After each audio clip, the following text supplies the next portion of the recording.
মাদানিয়া মাদ্রাসার শিক্ষক মাওলানা মোহাম্মদ সাইদুল ইসলামের নেতৃত্বে সন্ত্রাসী জোবায়েরপন্থীদের বর্বর হামলার প্রতিবাদে আজকের সংবাদ সম্মেলন।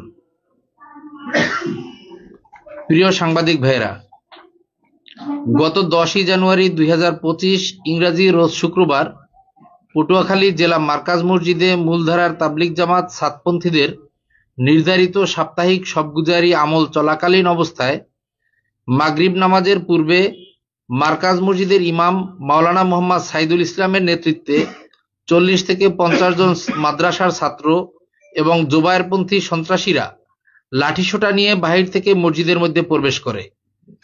প্রথমে তারা মসজিদের ভিতর স্লোগান দিতে থাকে, পরবর্তীতে ইমামের ইঙ্গিতে মসজিদের মিম্বরে বয়ান চলাকালীন সাথীর উপর অতর্কিত হামলা শুরু করে। বয়ান শোনারত সাথীরা জোবায়েরপন্থী সন্ত্রাসী এবং মাদ্রাসার ছাত্রদের আকস্মিক হামলায় হতভম্ব হয়ে পড়ে। মসজিদের ভিতরে শোরগোল ও ছোটাছুটি দেখে এবং সাথীদের চিৎকারে মসজিদের সামনে অবস্থানরত আইন শৃঙ্খলা রক্ষাকারী বাহিনী এবং সেনাবাহিনীর সদস্যরা মার্কাজ মসজিদের ভিতরে ঢুকে ইমাম ও হামলাকারী সন্ত্রাসীদের ছত্রভঙ্গ করে দেয়। জোবায়েরপন্থী সন্ত্রাসীদের দ্বারা আমাদের ওলামা একরাম ও সাধারণ সাথীরা শারীরিকভাবে হেনস্থা ও লাঞ্ছনার শিকার হন। এতে করে মার্কাজ মসজিদ এলাকার মুসল্লি ও পুরো জেলার সাধারণ মুসলমানদের মাঝে চরম উত্তেজনার সৃষ্টি হয়। সাতপন্থী জেলার মুরব্বীরা সাথীদেরকে ও মুসল্লিদেরকে শান্ত থাকার আহ্বান জানিয়ে জেলা প্রশাসক মহোদয়কে বিষয়টি অবগত করেন। ঘটনাস্থলে উপস্থিত জেলার একজন নির্বাহী ম্যাজিস্ট্রেট, সার্কেল এসপি, সেনাবাহিনীর কর্মকর্তা ও ওসি পটুয়াখালীর সাথে ঘটনার বিষয়ে আলোচনা করলে তারা সকলেই জানান, জেলা প্রশাসক ও পুলিশ সুপার মহোদয় আপনাদের নির্ধারিত আমল আজকের জন্য একটু সংক্ষেপ করার অনুরোধ করেছেন। আর ঘটনা যা ঘটেছে তার সাক্ষী তো আমরাই। আপনারা ধৈর্য ধরেন, শীঘ্রই জেলা প্রশাসক ও পুলিশ সুপার মহোদয় এই ঘটনার সুষ্ঠু বিচার করবেন। তাদের এই আশ্বাসে এবং আইন শৃঙ্খলা রক্ষা করার স্বার্থে মার্কাজে এশার নামাজ আদায় শেষে হায়াতুস সাহাবার আমল করে আমরা আমাদের ওই দিনের আমল প্রশাসনের অনুরোধে সমাপ্ত ঘোষণা করি। প্রিয় সাংবাদিক ভাইয়েরা, আপনারা নিশ্চয়ই অবগত আছেন, জোবায়েরপন্থী সন্ত্রাসীরা গত 9 জানুয়ারি 2025 ইংরেজি তারিখ রাত্রে শহরের বিভিন্ন মসজিদ ও গুরুত্বপূর্ণ জায়গায় মূলধারার তাবলিগের সাথীদের বিরুদ্ধে মিথ্যা ও ষড়যন্ত্রমূলক পোস্টার ছাপিয়ে সাধারণ মুসলমানদের মধ্যে বিভেদ ও ভ্রান্ত ধারণার সৃষ্টি করার অপপ্রয়াস চালাচ্ছে। মুসলমানে বিভেদ, রাষ্ট্রে বিশৃঙ্খলা সৃষ্টি করা, অরাজনৈতিক দাওয়াত ও তাবলিগের কাজকে বন্ধ করা এবং সাধারণ মানুষকে উত্তেজিত করা জোবায়েরপন্থী সন্ত্রাসীদের স্বাভাবিক কাজ। অতি সত্বর এই সকল অপরাধীদের গ্রেপ্তার ও বিচার না করলে পটুয়াখালী জেলার সাধারণ মুসলমান ইসলামের এই মহান দাওয়াতি কাজকে রক্ষার স্বার্থে রাজপথে তাদের দাবি নিয়ে নামতে বাধ্য হবে। আর সেক্ষেত্রে জেলার আইন শৃঙ্খলা পরিস্থিতির অবনতি হলে তার দায় দায়িত্ব জোবায়েরপন্থী সন্ত্রাসীদের এবং তাদের পৃষ্ঠপোষকদের নিতে হবে। এই মর্মে জেলার ওলামা মাশায়েখ, তবলিগি সাথী ও জেলার সাধারণ মুসল্লিদের পক্ষ থেকে আজকের এই সংবাদ সম্মেলনের দাবিসমূহ: 1. জেলা মার্কাজের ইমাম মাওলানা মোহাম্মদ সাইদুল ইসলামকে মার্কাজের ইমাম পদ থেকে দ্রুততম সময়ের মধ্যে অপসারণ করতে হবে। 2. জেলা মার্কাজের ইমাম মাওলানা মোহাম্মদ সাইদুল ইসলাম সহ গত 10/1/2025 ইংরেজি তারিখ মার্কাজের হামলায় জড়িত সকল হামলাকারী জোবায়েরপন্থী সন্ত্রাসীদের দ্রুততম সময়ে গ্রেফতার করতে হবে। 3. মার্কাজ মসজিদে যেহেতু দুই পক্ষই আলাদা আলাদা আমল করেন, তাই যেই দিন যেই পক্ষ আমল করবেন ওই দিন ওই পক্ষের ইমাম, মুয়াজ্জিন মসজিদের আজান, নামাজ সহ অন্যান্য খেদমত সম্পন্ন করবেন। সেক্ষেত্রে সাতপন্থীদের পক্ষ ও জোবায়েরপন্থীদের পক্ষ আলাদা আলাদা ইমাম, মুয়াজ্জিন নিয়োগ দিয়ে নিবেন এবং তাদের বেতন ভাতা তাদের পক্ষের লোকজনই বহন করবেন। 4. মার্কাজ মসজিদে আমল বন্টনের ক্ষেত্রে সপ্তাহের 7 দিন এইভাবে ভাগ হতে পারে: যেহেতু বৃহস্পতিবার শবগুজারি এবং তবলিগের সাথীদের নিকট গুরুত্বপূর্ণ দিন, তাই যারা বৃহস্পতিবার শবগুজারি করবেন তারা মঙ্গল, বুধ, বৃহস্পতিবার মার্কাজে আমল করবেন। আর যারা শুক্রবার শবগুজারি করবেন তারা শুক্র, শনি, রবি ও সোমবার মার্কাজে আমল করবেন। এতে করে উভয় পক্ষের জামাত আসা যাওয়া, হেদায়েতের কথা দেখভাল করা ও মসজিদের আমল করা সহজ হবে, কোনো প্রকার বিশৃঙ্খলা সৃষ্টি হবে না। পটুয়াখালী পৌরসভা সহ জেলার সকল থানায়, সকল ইউনিয়নের সকল মসজিদে উভয় পক্ষের জামাত, মাস্তুরাত সহ জামাত উঠতে পারবে এবং মসজিদের আমল সমূহ করতে পারবে। এক্ষেত্রে সাতপন্থীদের পক্ষে জোবায়েরপন্থীদেরকে কিংবা জোবায়েরপন্থীদের পক্ষ সাতপন্থীদের পক্ষকে প্রত্যক্ষ কিংবা পরোক্ষ কোনোভাবে কোনো প্রকার বাধা দিতে পারবে না। যদি কোনো পক্ষ বাধা দেয় তবে তারা দোষী সাব্যস্ত হবে। পটুয়াখালী জেলায় উভয় পক্ষের সাতপন্থীদের পক্ষ, জোবায়েরপন্থীদের পক্ষ কোনো জোর ইজতেমায় এক পক্ষ অপর পক্ষকে বাধা দিতে পারবে না। যদি কোনো পক্ষ বাধা দেয় তবে তারা দোষী সাব্যস্ত হবে এবং সরকার তাদের বিরুদ্ধে আইনানুগ ব্যবস্থা গ্রহণ করবেন। মার্কাজ মসজিদের নির্মাণাধীন ভবনের অসম্পূর্ণ কাজ সম্পন্ন করার ক্ষেত্রে দুই পক্ষের উপস্থিতিতে প্রশাসনের মাধ্যমে যে সিদ্ধান্ত হয় তা উভয় পক্ষ মানলে ভালো হয়। টঙ্গী মাঠে গত 17/12/2024 তারিখের ঘটনার বিচার বিভাগীয় তদন্তের মাধ্যমে প্রকৃত খুনিদের গ্রেপ্তার করে শাস্তির আওতায় আনতে হবে। টঙ্গী ইজতেমার মাঠ ও কাকরাইল মসজিদ আমলের জন্য উভয় পক্ষকে সাতপন্থী ও জোবায়েরপন্থীদের সমানভাবে ব্যবহার করতে দিতে হবে। টঙ্গী মাঠে গত 17/12/2024 ইংরেজি তারিখের ঘটনায় যে মিথ্যা হত্যা মামলা হয়েছে তা অবিলম্বে প্রত্যাহার করতে হবে। টঙ্গী মাঠে গত 17/12/2024 ইংরেজি তারিখের ঘটনাকে কেন্দ্র করে যে মিথ্যা পোস্টার পটুয়াখালী শহরে লাগিয়েছে তাতে জড়িত সকল জোবায়েরপন্থী সন্ত্রাসীদেরকে পৌরসভার সিসিটিভি ফুটেজ থেকে শনাক্ত করে দ্রুততম সময়ের মধ্যে আইনের আওতায় আনতে হবে।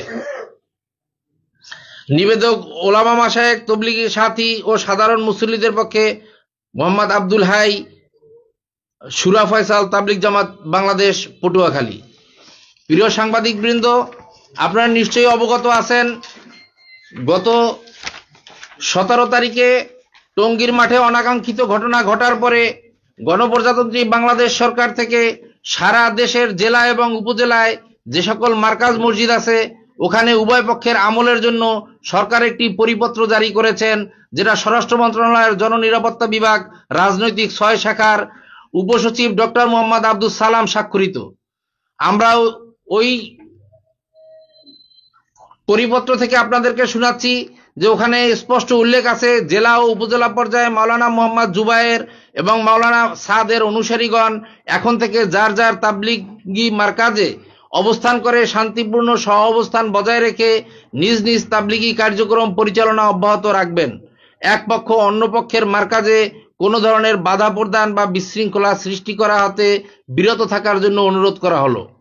আপনারা আরো অবগত আছেন গত 29শে ডিসেম্বর একই মন্ত্রণালয়ের একই শাখা থেকে জনাব ডক্টর আব্দুল সালাম সাহেবের স্বাক্ষরিত আরেকটি চিঠিতে ওনারা স্পষ্ট উল্লেখ করেছেন মাওলানা মোহাম্মদ জুবায়ের ও মাওলানা সাদের অনুসারীগণ পূর্ব হতে জেলা ও উপজেলায় যে সকল মসজিদে নিজ নিজ তবলিগ জামাতের কার্যক্রম পরিচালনা করে আসছে শান্তি শৃঙ্খলা রক্ষার্থে বিবদমান পক্ষদ্বয় সংশ্লিষ্ট মসজিদে তাদের কার্যক্রম অব্যাহত রাখার জন্য নির্দেশক্রমে অনুরোধ করা হলো।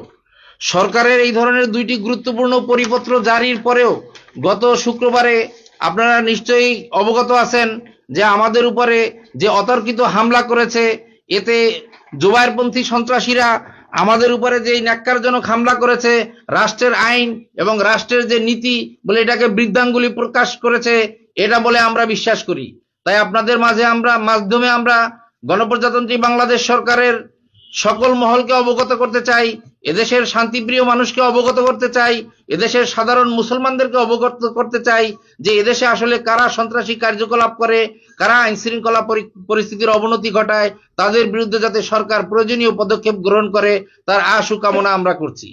এখানে আপনারা আরো দেখতে পাচ্ছেন যে আপনাদের হাতে যে কপিটা দেওয়া হয়েছে আজকের প্রেস ব্রিফিং এর, বলে সেখানে আমাদের উভয় পক্ষের একটা ডিড 300 টাকার স্ট্যাম্পে উল্লেখ করা আছে, যেটা গত 2018 সালে স্বাক্ষরিত হয়েছে এবং সেখানে আমাদের মূলধারার হযরত মাওলানা সাদ সাহেবের অনুসারী এবং আমাদের অপরপক্ষ জোবায়েরপন্থী যারা তাদের উভয় পক্ষের মুরব্বীদের নাম এবং উভয় পক্ষের প্রতিনিধি স্বাক্ষরিত এই স্ট্যাম্পের ভিতরে উল্লেখ করা আছে যে শুক্রবার দিন আমাদের আমল এবং বৃহস্পতিবার দিন তাদের আমল, সোমবার দিন আমাদের আমল, মঙ্গলবার দিন তাদের আমল। এত কিছু থাকা সত্ত্বেও তারা কিভাবে ন্যাক্কারজনকভাবে আমাদের উপরে এই বর্বরোচিত হামলা করেছে, আমরা এই ঘটনার তীব্র নিন্দা জানাচ্ছি। ধন্যবাদ সকলকে। সম্মানিত সাংবাদিকবৃন্দ, ইতিমধ্যে লিখিত বক্তব্যতে পুরো বিষয়টি উঠে এসেছে। যদি এর বাইরে কোনো বিষয় থাকে তবে সেই বিষয়ে প্রশ্ন করতে পারেন। আমি একটু কথা বলতে চাই যে আসলে গত যে হামলা আপনাদের উপর, ছাত্রদের উপর জোগাড়বন্দির যে হামলা হয়েছিল, সেখানে কিন্তু গতকালকে একটা সংবাদ সম্মেলন হয়েছে। তো আজকে কি সেই সংবাদ সম্মেলনের বিপরীতে কি আজকে সংবাদ সম্মেলন করলেন, নাকি তাদের যে হামলা যে তার প্রতিক্রিয়া জানানো আজকে? এখানে বলবো? হ্যাঁ, আসলে আমাদের তবলিগের ভিতরে আপনারা জানেন যে এরকমের সংবাদ সম্মেলন করা, এভাবে আসা আমরা কখনোই আসিনি। আজকে ভাই যেটা বললেন যে আসলে আমরা নিরুপায় হয়েই এখানে আসা। ওই দিনকা ওই ঘটনায় ওনারা গতকালকে যে সংবাদ সম্মেলন করছেন, ওখানে আমরা জানতে পেরেছি যে হামলার ভিতরে বলা হয়েছে, আমার নাম বলা হয়েছে, আমার নাম আলামিন, যে আমি হামলা করেছি মসজিদের ইমাম সাহেবের উপরে। তো এখানে আমাদের শুক্রবার দিন আমল চলতেছিল, আসর থেকে আপনারা জানেন পরের দিন ফজর পর্যন্ত আমলটা হয়। আসরে বয়ানের মধ্যে আসরের নামাজ হয়ে গেল, বয়ান শুরু হয়ে গেছে। এই আপনারা দেখবেন, আপনাদের কাছে আমরাও ডকুমেন্ট দিয়ে যাব। এখানে এই ভিডিও থেকে ছবি করা, এই ঘড়িতে 5টা বাজে, এখন ভিডিও আছে। এই 5টা আসরের নামাজ তো অনেক আগে হয়ে গেছে। তো 5টার সময় হঠাৎ করে এই যে মাদ্রাসার ছাত্ররা ওনারা চলে আসছে, আর এই হলো ইমাম সাহেব, উনি ওনাদের সামনে থেকে নেতৃত্ব দিচ্ছেন। এরপরে যখন ওনারা স্লোগান দিচ্ছে, একটা পর্যায়ে ওনার নেতৃত্বে এই দেখেন এই ইমাম সাহেব এই সামনে, আর এই একজন ওনাদের লোক আইসা আমাদের যে আসরে বয়ান করতেছিল মেম্বারে, ওনাকে টেনে হেসড়ে নামাচ্ছে। এরপর পুরো ভিডিওটা আপনাদের কাছে দিয়ে দেবো, অলরেডি আপনাদের কাছেও চলে গেছে, আমাদেরকে অনেকে বলছে আমরা পেয়েছি। ওখানে উপস্থিত ছিলেন সেনাবাহিনী, পুলিশ প্রশাসন। তো আমরা ওই পাশের রুমে, ছোট রুমে, আমি, লিটু ভাই, আব্দুল হাই চাচা, আমরা ওখানে ছিলাম যে সব্যজি যারা আসছে ওনাদের রাত্রের খানার ইন্তজামের জন্য, কতজন আসলো একটু খানা টানার তরতিবের জন্য। হঠাৎ আমরা আওয়াজ শুনতে পাই। তো আওয়াজ শোনার পরে আমরা জানতে পারি যে আমাদের যে মার্কাজ মসজিদ, ওইটা পাশেই রুমে আমরা, এখানে আমলরত অবস্থায় এদের উপরে হামলা হচ্ছে। তো ওখান থেকে বের হয়ে আমরা, সামনে সেনাবাহিনী ছিল, পুলিশ বাহিনী ছিল, আমরা ওনাদের কাছে গিয়েছি। গিয়ে ওনাদেরকে জানানোর সাথে সাথে ওনারা ঢুকছেন। তো ওনারা ঢুকে এনাদেরকে ছত্রভঙ্গ করে দেন। তো ওখানে আপনারা ভিডিওতে দেখবেন, আমরা ভিডিও নিয়ে আসছি, এখনই দেখাচ্ছি। ওই ভিডিওর মধ্যে ওখানে কিন্তু আমি নাই, আমি পরবর্তীতে প্রশাসনের সাথে ঢুকেছি এবং ওখানে আমি মাইক নিয়ে সবাইকে আশ্বস্ত করেছি যে এখানে প্রশাসন ভাইরা উপস্থিত, আমাদের উপরে হামলা হয়েছে, এর ব্যবস্থা ওনারা নিবেন। আর আমি ওখানে কোরআন হাদিস নবীদের ঘটনা শুনাইছি, নবীরা কিরকম সবর করছে, আল্লাহর সাহায্য আসে। আমার এই কথা শুনে আমাদের সমস্ত সাথীরা বসে গেছে, আর ওনাদেরকে আর্মি ছত্রভঙ্গ করে বের করে দিছে। এরপর সাথীদেরকে 10-15 মিনিট আমি তাদেরকে এরকম কোরআন হাদিসের বয়ান করে তাদেরকে আশ্বস্ত করছি যে আমরা যে সবর করলাম, আমরা যে কোনো জুলুমের উপরে কোনো পত্রিকা দেখাই নাই, আমরা কাউকে কিছু বলি নাই, এর ফাজাইল কি, এর লাভের কথা শোনাইছি। এরপরে মাগরিবের নামাজ যখন শুরু হবে, এর একটু আগে ইমাম সাহেব আসছেন, আজান হয়ে গেছে, উনি নামাজ দাঁড়াইলেন। আমরা ওই ইমাম সাহেবের পিছনে আবার নামাজ পড়ছি। আমাদের উপরে উনি হামলা করলেন, আবার ওনার পিছনে আমরা নামাজ পড়েছি। নামাজ পড়া শেষ হয়ে গেছে, উনি চলে গেছেন। প্রশাসন কিন্তু ওখানে নামাজ পড়তেছেন এবং আমাদের সাথে আছেন, ওনারা নিজেরা সাক্ষী। আচ্ছা, বয়ান শুরু হওয়ার পরে আমাদের মুরব্বীদেরকে বললেন যে আপনারা একটু আসেন, আপনাদের সাথে কথা বলবো। ওখানে এসপি সার্কেল মহোদয় ছিলেন, আমাদের পটুয়াখালী সদর ওসি উনি ছিলেন, ওসি তদন্ত সাহেব উনি ছিলেন, আর্মির লোকেরা ওখানে ছিলেন, পুলিশ ভাইয়েরা ওখানে ছিলেন। সবাই আমাদেরকে বললেন যে আমাদের ডিসি সাহেব আর এসপি সাহেব ওনাদের কথা বললেন। আমাদের ডিসি সাহেবের সাথেও কথা হয়েছে, ওনারা আমাদেরকে বললেন দেখেন আপনাদের উপরে যে হামলা হয়েছে আমরা নিজেরা এখানে সাক্ষী, আমাদের সামনেই হয়েছে, অতএব এর ব্যবস্থা আমরা নিব। আপনারা সবর করছেন, ধৈর্য ধারণ করছেন, আপনারা কোনো প্রতিক্রিয়া করেন নাই, তাদের উপরে কোনো অ্যাকশনে যান নাই, আমরা দেখেছি, এটার বদলা আমরা নিব বা আমরা আশ্বস্ত করতেছি এটার ব্যবস্থা করব, আপনারা সবর করেন। আর ওনারা আমাদেরকে আপত্তি করলেন, যে একটু আমাদেরকে রিকোয়েস্ট করলেন যে আপনারা এখন আপাতত আপনাদের আমল তো সকাল পর্যন্ত, তা আপনারা এখানে আমলটা বন্ধ করে দেন আজকের জন্য, যেহেতু ওনারা হামলাকারী এভাবে হামলা করেছে, তা আমরা আশঙ্কা রাখি যে এরকম আবার করতে পারে, এই জন্য আজকের জন্য আপনারা বন্ধ রাখেন। তখন আমরা আমাদের জিম্মাদার সাথীদেরকে নিয়ে তাদেরকে আশ্বস্ত করলাম যে আমাদের প্রশাসন ভাইয়েরা এটা ব্যবস্থা নিচ্ছে। ওনারা বলছে ওনাদের দাবি রেখে আমরা প্রশাসনের সব সময়, আপনারা জানেন যে তবলিগ একটা ধর্ম, কোনো রাজনীতি করেন না এবং নিরপেক্ষ, কোনো রাজনীতি করে না, সমস্ত রাজনীতি দলেরাই আমাদের সাথে যায়, আমাদের সাথে সময় লাগায়, সব দল আমাদের, সমস্ত মুসলমান আমাদের, আমরা সবাই, আমরা কোনো রাজনীতি করি না। তো ওইখানে যখন ওনারা আমাদেরকে বলা হইলো, তা আমরা ওটা যখন মেনে নিলাম, তো মেনে নিয়ে সবাইকে পাঠাই দিলাম। কিন্তু আমরা ঢাকা চলে গেছি, আমাদের মশওয়ারা ছিল। তো মশওয়ারায় যখন যাই, আমরা আমাদের ওসি সাহেব মহোদয়, ওনাকে আমরা আমাদের কমপ্লেনটা দিয়ে গেছি, উনি আমাদের কমপ্লেন রাখছেন। তখন উনি আমাদেরকে আশ্বস্ত করেন যে আসলে ভাই আমরা তো উপস্থিত ছিলাম, আমরা দেখছি, আমরা এর ব্যবস্থা নিব, এবং আমাদের ডিসি মহোদয় সাহেব এবং এসপি মহোদয় সাহেবের সাথে কথা হয়েছে, আমরা আপনাদেরকে এটা নিয়ে বসবো। তো আমরা চলে গেলাম ঢাকা যাওয়ার পর আমরা শুনতে পারি যে আমাদের এলাকার লোকজনরা বলতেছে যে এরকমের সংবাদ সম্মেলন করে আমাদের ইমাম সাহেবরা কয়েকজন, ওনারা আমাদের নামে বলছে আমরা নাকি হামলা করেছি। আসলে দেখেন, এখানে আমাদের উপরে হামলা করা হয়েছে, উল্টা আমরা হামলার শিকার হয়েছি, আমরা সবর করেছি, উল্টা আমাদের নামে এটা বললেন। একটা জিনিস বললেন, দ্বিতীয় আর একটা আমাদের নামে কমপ্লেন দিলেন মিথ্যা, সেটা হলো যে আমাদের প্রশাসন নাকি আমাদেরকে বের করে দিছে। আসলে প্রশাসন এখন উপস্থিত এবং প্রশাসন এখনো আছেন, ওনাদেরকে আপনারা জিজ্ঞাসা করেন, ওনারা আমাদেরকে আরো বলছেন যে দেখেন ওনাদের হামলার কারণে আপনারা চলে যান। আমরা তখন চলে আসি আমাদের প্রশাসনকে সম্মান রেখে। এই দুইটা জিনিস। আর একটা জিনিস আপনাদের মাধ্যমে আমরা বলতে চাচ্ছি, সেটা হলো যে আমাদেরকে সাধারণ মানুষদের কাছে বোঝানো হচ্ছে আমরা আলেম বিদ্বেষী, ইমাম বিদ্বেষী। আসলে দেখেন, মাওলানা জুনায়েদ সাহেব, মাওলানা মাসুদ সাহেব, মাওলানা আব্দুর রশিদ সাহেব, ওনারা আলেম না শুধু, ওনারা আলেম, তবলিগের নেতৃত্ব দিতে হইলে, তবলিগের মানুষদেরকে বয়ান করতে হইলে এবং ওনাদের অনুসরণ করতে হইলে আলেমরা লম্বা সময় লাগান। ওনারা 3 জন 1 বছর লাগাইছেন, ওনারা 1 বছর তবলিগ আল্লাহর রাস্তায় লাগাইছেন, এরপর তো প্রতি বছর লাগাচ্ছেন। এই কয়েকদিন আগে উনি বাহির সফর করে আসছেন। তো এরকমের আমাদের ওলামায়ে কেরামরা আমাদের সাথে আছেন, আমরা ওনাদের সাথে আছি, কিন্তু আমাদের নামে যে বলা হয়েছে যে ইমাম সাহেবরা এখানে বলছেন যে হামলা করা হয়েছে, আসলে সাধারণ মানুষ যখন শুনে ইমামদের মুখে যে হামলা করা হয়েছে, তখন এটা সাধারণ মানুষের দিলের ভিতরে কিন্তু একটা ক্ষোভ জমা হয়। কিন্তু আমরা আপনাদের মাধ্যমে, যেহেতু আমরা বিগত দিনে আপনাদের দেখেছি যে জানের ঝুঁকি নিয়ে সত্য কিভাবে প্রচার করতে হয়, এবং আপনাদের এই ত্যাগ আর কোরবানির কারণেই কিন্তু মানুষ সত্যটা জানতে পারে। এই কারণে আমরা আশাবাদী, আমরা কখনো এরকম আসি না, আমরা বাধ্য হয়ে আসছি। আল্লাহ আপনাদের কাছে আমাদের আকুল আবেদন যে আপনারা এই সত্যটা আল্লাহর জন্য প্রচার করেন। আমরা হামলা করিনি, এবং আপনাদের মাধ্যমে আমরা সমস্ত পটুয়াখালী জেলার ইমামদের কাছে পৌঁছাইতে চাই যে আমরা আলেম বিদ্বেষী না, আমরা ইমাম বিদ্বেষী না। যদি কোনো ইমাম মিথ্যা কথা বলে থাকেন, আর যদি এই মিথ্যার কারণে ইমাম হয়ে আরেকজন ইমামকে সাপোর্ট করেন, এটা আসলে শরীয়ত সম্মত কতটুকু এটা আপনারা ভালো জানেন, আপনারা ওনাদেরকে কাছে পৌঁছান। উনি মিথ্যা কথা বলেছেন, এই কারণে ওনাকে যে ওনার পছন্দ যারা করে তারা তার মিথ্যাকে সাপোর্ট দিতে, এরকমের না। আর আমার একজনের পছন্দ নাই হইতে পারে, এই জন্য সে যদি সত্য হয় তাকে মিথ্যা প্রমাণ করবো। এইটা আমাদের দরখাস্ত সমস্ত ইমামদের কাছে যে আমরা এই হামলা করিনি, আর আমাদের যে মিথ্যা বলা হয়েছে এটা যেন আমাদের সাধারণ মানুষদেরকে না বলা হয়, খুবই উত্তেজিত না হয়, আইন শৃঙ্খলার অবনতি না হয়, এটা আমাদের দাবি।